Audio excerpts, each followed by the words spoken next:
What's going on, everybody? Welcome to another brand new installment of Renegades Reviews, exclusively here as always on the Casa D18 Studios channel.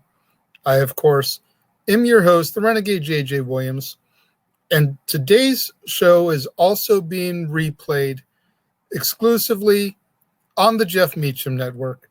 Thank you very much, Mr. Meacham. And today I'm going to be discussing 1984's The Muppets Take Manhattan, starring Louis Zorich, Juliana Donald, Lonnie Price, Jim Henson, Frank Oz, Jerry Nelson, Richard Hunt, Dave Goelz, Steve Whitmire, Art Carney, Dabney Coleman, Elliot Gould, Gregory Hines, John Landis, Liza Minnelli, Joan Rivers, and Brooke Shields. What's going on, everybody? Thank you for joining me here once again for another brand new installment of Renegades Reviews. And like I said during the introduction, today's episode is also being broadcast, replayed on the Jeff Meacham Network. Thank you very much, Jeff, for allowing me to come to your viewers in the spot that is occupied every other week by the dads, not always on wrestling. So once again, thank you for allowing me that. And today we're going to talk about the final theatrical Muppets film, not counting Follow That Bird, which was Sesame Street, to feature both Jim Henson and Richard Hunt before their untimely passings in 1990 and 1991, respectively. And as our movie opens, the Muppet Gang is graduating from Danhurst College, and they entertain their fellow graduates with their theatrical production of Manhattan Melodies. Someone in the audience suggests that they take the production to Broadway. So the Muppets decide to head to New York, and when they arrive in Manhattan, the group meets Martin Price, a big-time producer. But the police arrive and reveal that he is actually a wanted con artist named Murray Plotsky. Plotsky is arrested, leaving the hopes of the Muppets dashed. They try other theatrical producers, but to no avail, which leads to their morale and finances taking a nosedive. When Kermit snaps at the Muppet Gang, they begin to feel like they are becoming a burden to him. So the Muppets agreed to go their separate ways, searching for new occupations, although Miss Piggy secretly remains in Manhattan to keep an eye on Kermit.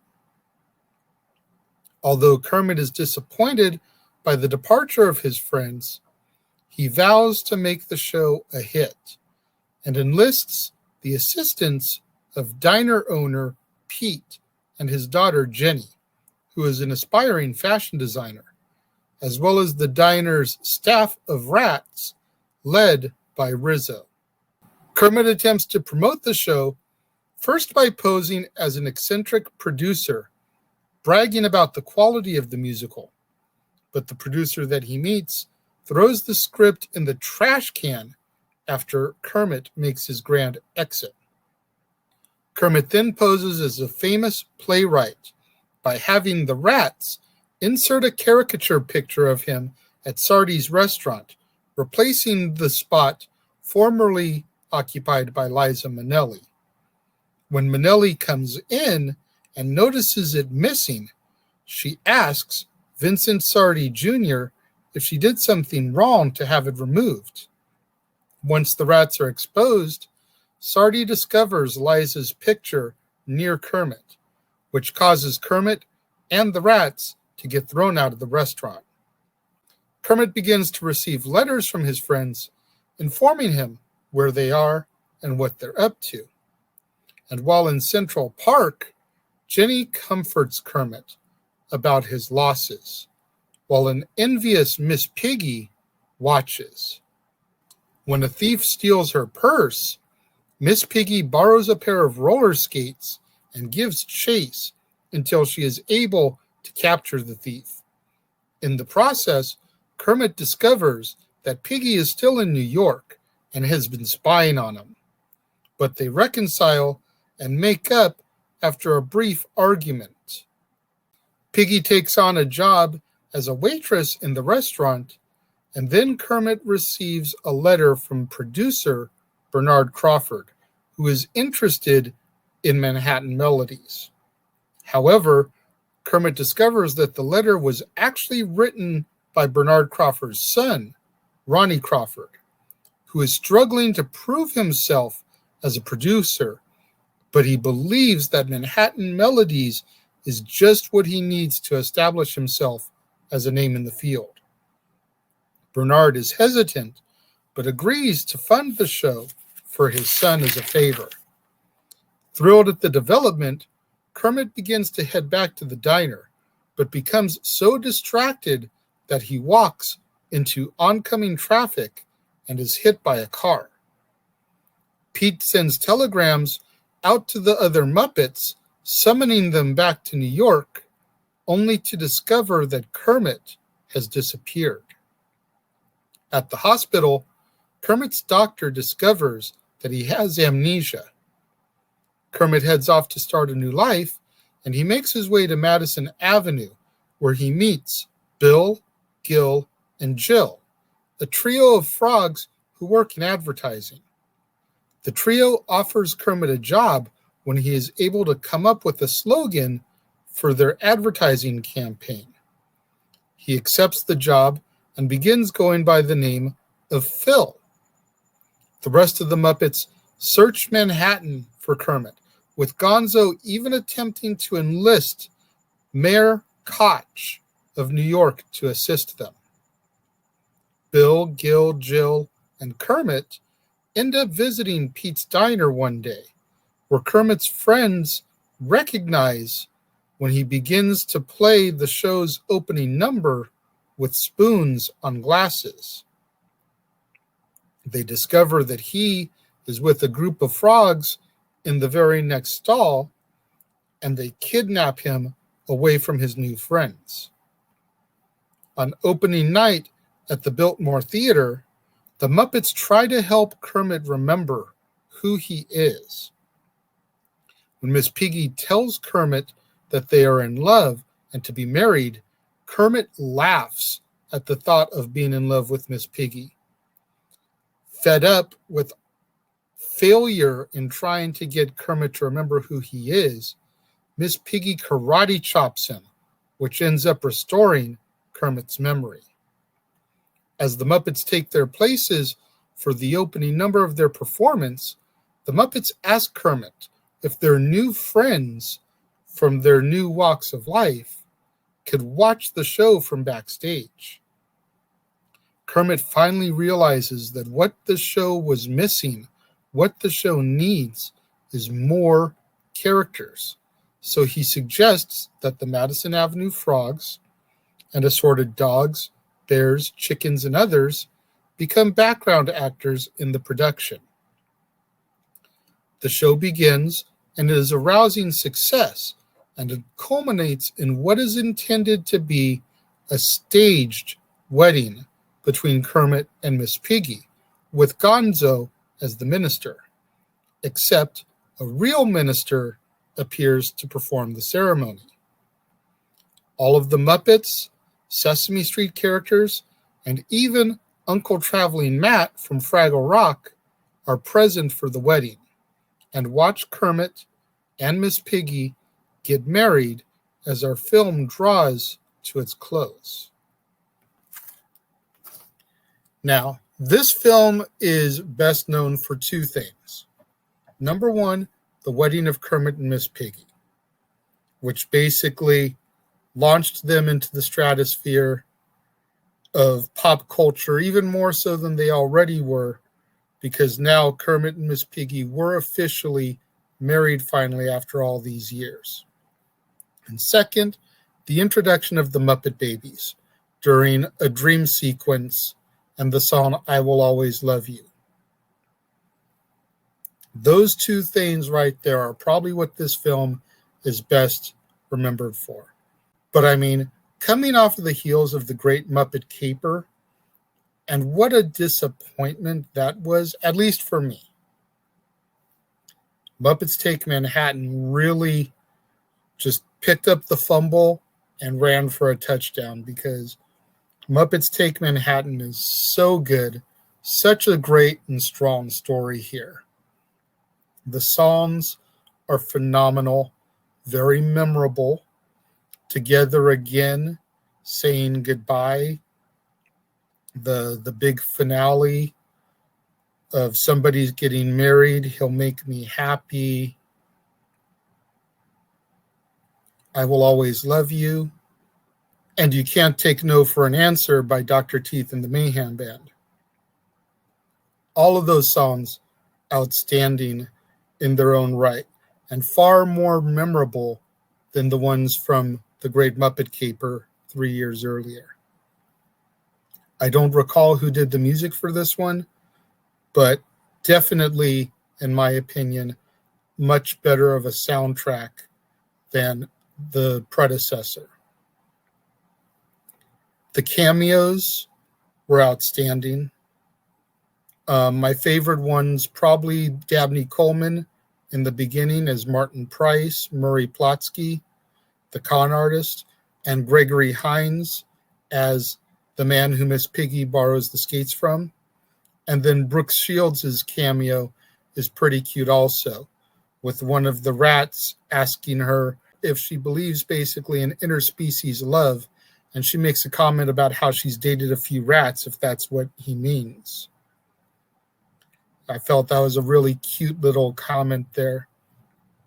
I actually have vivid memories of seeing the Muppets Take Manhattan in theaters. I want to say it's the first Muppet movie I saw in theaters. I would have been about 8 years old, 7 or 8, depending on release date. I don't think I saw Muppet Caper in theaters, and I was probably still too young at the time of its release to see the Muppet movie in theaters, as I would have been just barely 3 years old, depending on release, 2 or 3 years old. But I distinctly have memories of seeing the Muppets Take Manhattan in theaters. And for the longest time, this was my favorite Muppet movie until I saw the Muppet movie and I just gravitated towards it so much because of everything within it that I discussed 2 days ago. But the Muppets Take Manhattan is a great swan song of sorts for both Jim Henson and Richard Hunt. In fact, when it comes to my rating of the Muppets Take Manhattan, I'm going to give it 4 out of 5 stars. The only thing keeping it from taking it up to 5 is that I feel like it's very dated. You know, it doesn't withstand the test of time in the same vein that the Muppet movie does. You know, there's so much 80s imagery inside it, which is great for nostalgia. Don't get me wrong, I love the 80s. But it's not as timeless as the Muppet movie is, at least in my opinion. What do you guys think out there? If you're watching the premiere, let me know. Leave your thoughts and comments over here. If you're watching on demand later in the day, leave your thoughts and comments down here. Whatever you do, though, when you get out there on social media, let's try to get those hashtags trending. Hashtag Casa D18 Studios, hashtag Renegades Reviews, hashtag Renegade Returns, hashtag Jeff Meacham Network, and of course, the ever popular hashtag Shenanigans. We interrupt this episode of Renegades Reviews for an important announcement about merchandising. Merchandising? What's that? Merchandising. Come, I'll show you.